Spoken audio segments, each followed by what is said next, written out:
Today we are going to do the unthinkable. This is my 2017 MacBook Air, and we're going to be installing the latest version of macOS on it. This is kind of clickbait, but stay with me. We're not doing macOS Tahoe, obviously, because OpenCore does not officially support macOS Tahoe.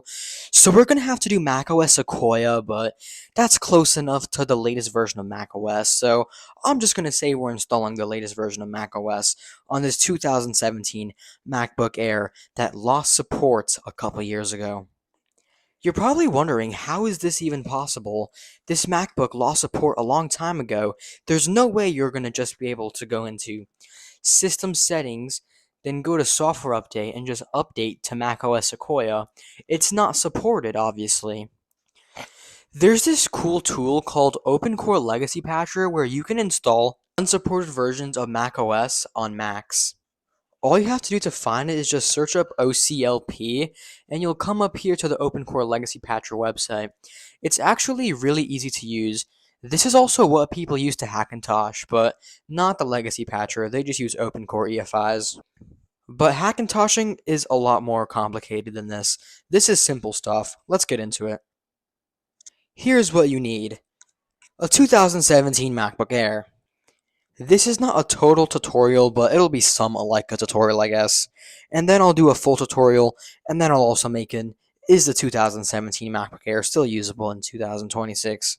Shameless plug, I got this MacBook Air from MR Tech in Fanwood, New Jersey. The owner is such a nice guy. You should go check him out if you're by him. He has so much cool stuff in there. Love that store. Now back to the real stuff. What you'll need: a 2017 MacBook Air, or any MacBook Air that's newer than 2011, a USB mouse, and last but not least, you're going to need a 32 gig USB drive. That's only if you're doing macOS Sequoia. If you're doing an older version of macOS, you could easily use a 16 gig drive, but the Sequoia image itself is 15.7 gigs, so for Sequoia, get at least 32 gigs. And you'll actually need one more thing if your battery's not holding a good charge: the charger. And I would leave it plugged in while burning the USB and installing the macOS version anyway. That's just the smart thing to do. Alright, let me get stationary for this. Welcome to the very extremely super duper tough OpenCore corner. This is where we're going to be doing OpenCore Legacy Patcher. First things first, we need to set the display to not turn off. Let's do this. We don't want the display to turn off, so we can keep an eye on it. There we go. Now let's download OpenCore Legacy Patcher. You want to press Get Started, and now you just want to find where it says the GitHub link. I'm blind. It's right here in the corner, GitHub. Now once you get onto this page, just scroll down to Releases, click on the Releases, get the latest release, and you need to get this release, obviously. Whatever one is the latest release. Find the latest release, and then get OpenCore Patcher.pkg. Now with this file, you just want to right-click it and then open it, and then it'll bring you to the installer for OpenCore Legacy Patcher. You just want to go through the installer, click yes to everything. It'll ask you for your password. Just put in the max password, and then it'll install the application. Hopefully this gives you a better angle. Once it's done, it'll now be in your application library, and you can open up OpenCore Legacy Patcher. It'll have this cool looking UI. First, we need to build and install OpenCore first onto your main drive, which is whatever SSD you're booting from. So yeah, just do that. It'll create the OpenCore EFI for you to be able to boot into macOS Sequoia. Now you can just ignore this. We're going to reboot later. Now you want to plug your USB drive into the computer. And now once the USB drive gets recognized, you'll see it's right here. Now we're going to build and install OpenCore a second time, but this time we're going to install OpenCore onto your USB drive. So we'll let OpenCore install to the USB drive. It'll ask you the same thing to reboot. You can just ignore a second time and then just return to main menu. Now, make sure this model is correct, and if it's not correct, just click this and make sure it's select onto host model, and then you can return. Now you're going to create macOS installer. If you don't have a macOS installer already downloaded, just click download macOS installer. Even if you have one already, I would recommend to download the ones from OpenCore themselves because they're usually the best ones. There's older and beta versions you can use, but I would just recommend to use the regular versions. You can do Monterey, Ventura, Sonoma, or Sequoia, but this one already officially supports Monterey, and I tried Ventura. I'm going to skip Sonoma, so we're going to go all the way up to Sequoia. I'm going big. So now we're going to go download it, and now it's downloading the installer. This will depend on your Wi-Fi speed, but for me it's going pretty quickly. It's only going to take 4 minutes. Let's get into a time lapse.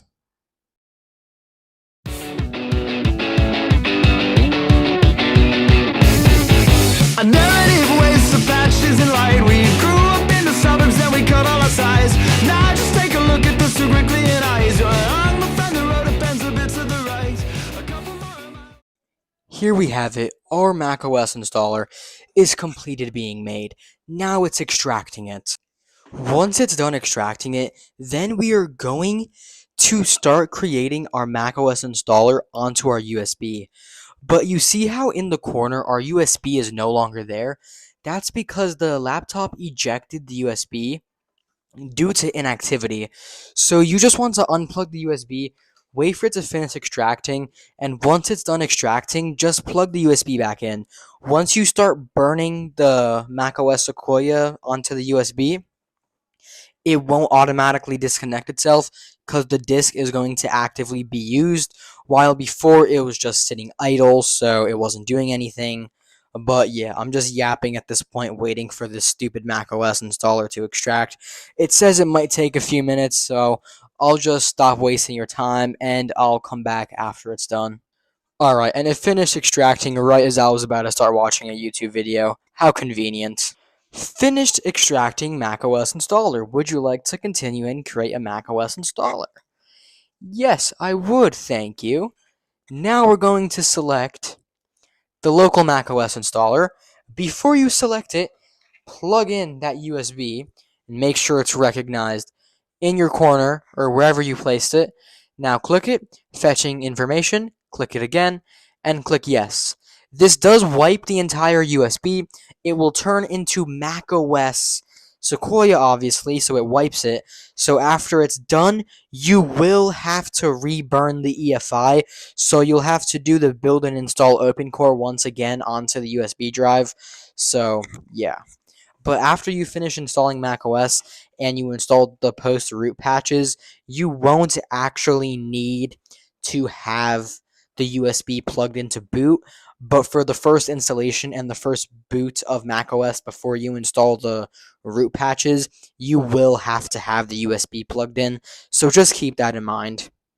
Now, one quick disclaimer. When you get Sequoia installed, you are able to update to the latest version of Sequoia, but it will try to offer you macOS Tahoe first. So make sure to not install macOS Tahoe by accident, and make sure if you're doing updates, make sure it's Sequoia only updates, because OpenCore Legacy Patcher does support macOS Sequoia, but not macOS Tahoe. So if you update it to macOS Tahoe in system settings, because it will allow you to, since you're running off OpenCore, it will allow you, but it'll brick your system. I tried it, trust me. Now it's validating the installer integrity, and after it is completed with this, all we have to do is download the OpenCore EFI back onto our USB drive. Then we should be good to install macOS Sequoia. It actually went a lot quicker than expected, but we're also running directly into the MacBook using the USB-A port rather than using a dongle, which is what I have to do on my other MacBook, which is USB-C only. So I guess that's a plus. It would usually take around 1 to 2 hours using that dongle, but it only took about 25 minutes using the actual USB-A port. But now we're validating installer integrity, so that's making it take a little bit longer. Man, how long does this stupid validating installer integrity take? It's been like 10 minutes. What could it possibly be validating? At least moving the windows smooth and satisfying. Finally, that took long enough. So now we're going to install OpenCore onto the disk. Now we're going to install to disk. Now we're going to install to our Cruiser Glide. Now we're just going to let it install. Then we're going to shut the Mac down, turn it back on, and then we're going to press Option to get into the boot menu. Alright, we're ready to shut down. Goodbye, macOS Monterey. You were good while it lasted. The last macOS version to have the good system preferences. Thanks to Apple making these screens like literal mirrors, I had to turn the exposure down all the way, so sorry if everything's a little bit dark. But now we're going to turn it on and press and hold Option to get into the boot menu. At least you can see the Apple. It looks like an OLED screen. Now we need to go to EFI boot, which I'm not sure which one we should go to, probably the USB one. Now we're going to go to install macOS Sequoia. Let's hope this all goes well. Oh my god, all you see is an apple. At least you guys can see some of the loading bar. This might be an interesting Mac to dual boot with Windows. Future videos. Alright, I upped the exposure a little bit just so you guys can actually see, and now we're in the macOS Sequoia installer. And obviously, it's as laggy can be, but that's because we do not have any drivers or anything, which is why we need to use a USB mouse. So now we're going to go to install macOS Sequoia and just install it like regularly. We're going to do an in-place upgrade, so it's going to upgrade Monterey to Sequoia, because if you wipe the SSD, it'll get rid of the EFI partition, and then it won't let you upgrade to Sequoia. So yeah, that's why we need to do in-place upgrade. So do not wipe your disk on the computer, or it's not going to let you upgrade to Sequoia. So just a fair warning, because I did that a couple times when I first got my 2012 MacBook Pro, and it took me like a week to actually get macOS Sequoia to actually install on it because I kept on being stupid and wiping the disk. So now while this installs, I'm gonna go shower. Hopefully when I'm back this is done. But it wouldn't surprise me if it's not, because this thing's probably gonna start thermal throttling any second now.